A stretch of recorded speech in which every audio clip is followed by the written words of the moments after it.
Hello friends, super magic રસોઈમાં મિત્રો હું આપણું સ્વાગત કરું છું. આજે આપણે જે કુકરમાં કે તપેલામાં પોપકોર્ન કરીએ છીએ ને ફોડીએ છીએ ને, તો એ એકદમ આમ ઉડે છે, વાસણ એટલા ઓઇલ તેલ ઘીવાળા થઈ જાય છે. તો આજે હું તમને એકદમ સરળ રીતે કોઈ પણ જાતની ઝંઝટ વગર તમારું વાસણનો પણ ઉપયોગ કર્યા વગર પોપકોર્ન કઈ રીતે ફોડવીને એનો વિડીયો તમારી સાથે શેર કરું છું. તો તમને ચોક્કસ આ વિડીયો ગમશે.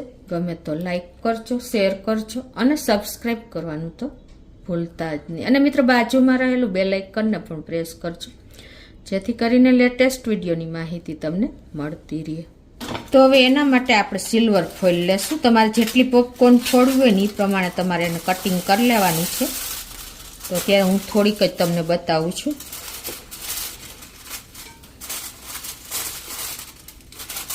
આવી રીતે આપણે એને કટ કરી લેશું.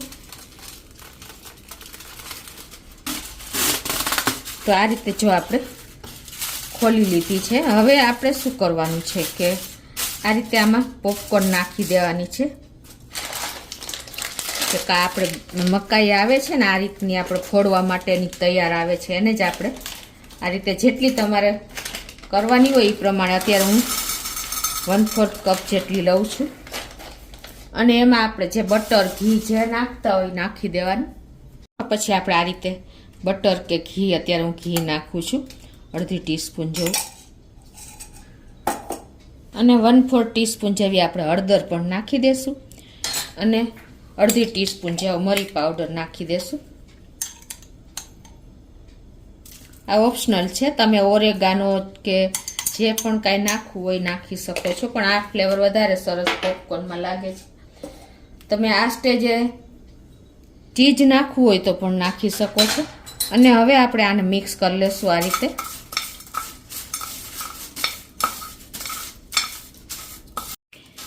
તો આ રીતે આપણે એને મિક્સ કરી લીધી છે. જો ઘી, મરી પાવડર અને હળદર.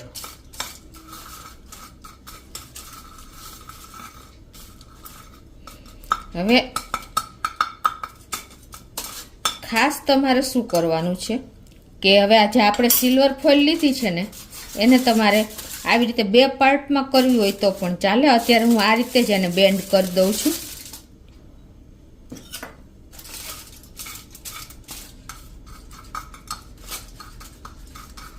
તમારે આપણે અત્યારે આ બાજુ ગેસ ઓન કરીને અને સ્લો ફ્લેમ ઉપર લોઢી પણ તપવા મૂકી દીધી છે. તો આ રીતે જો આપણે હવે એને બેન્ડ કરી દેવાની છે સિલ્વર ફોઇલને આ રીતે. અને પછી એને તમારે ફરતીથી પેક કરી દેવાની છે આ રીતે.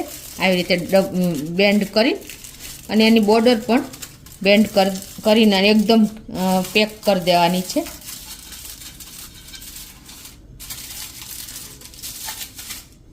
અને એની સ્પેસ રાખવાની છે, ખાલી બોર્ડર જ આપણે આ રીતે પેક કરશું. એટલે સિલ્વર ફોઇલ ખુલશે જ નહીં તમારી. ખાસ એ કેર કરવાનું છે. અને હવે તમારે આને આ લોઢી જે તપેલી છે ને એના ઉપર આપણે મૂકી દેશું આવી રીતે. અને ગેસની ફ્લેમ મીડિયમ રાખશું.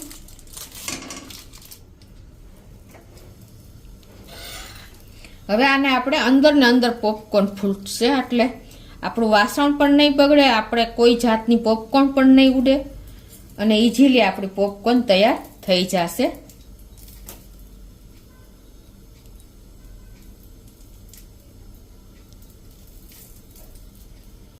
જો આપણી પોપકોર્ન પણ અંદર ફૂટે છે અને સિલ્વર ફોઇલ પણ જો એકદમ બોક્સ જેવી થતી જાય છે. આ ફૂટશે એટલે ઉપર ઉપર સિલ્વર ફોઇલ બોક્સ બની જશે.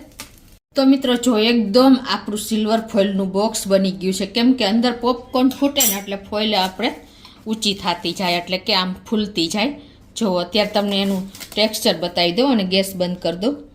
જો છે ને તમને એકદમ ખ્યાલ આવશે કે આ બોક્સ બની ગયું છે. તો હવે એને આપણે ખોલી પણ લઈ, ગરમ છે.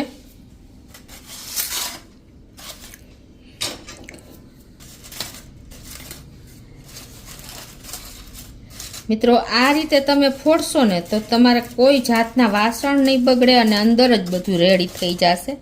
જુઓ મિત્રો, એકદમ સરસ આપણી સિલ્વર ફોઇલમાં પોપકોર્ન ફૂટીને રેડી થઈ ગઈ છે. તમને ખ્યાલ આવે છે?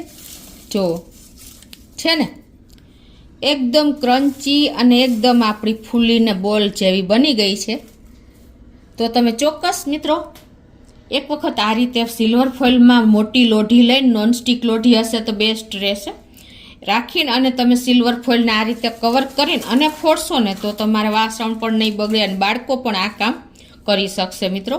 અને ગેસની ફ્લેમ પહેલાં આપણે સ્લો રાખવાની, એટલે ધીમે ધીમે ફૂટતી જાય, પછી મીડિયમ કરી નાખવાની. તો મિત્રો ચોક્કસ તમને આવી પોપકોર્નનો વિડીયો ઉપયોગી થશે. ગમે તો લાઈક કરજો, શેર કરજો અને સબસ્ક્રાઈબ કરવાનું તો ભૂલતા જ નહીં.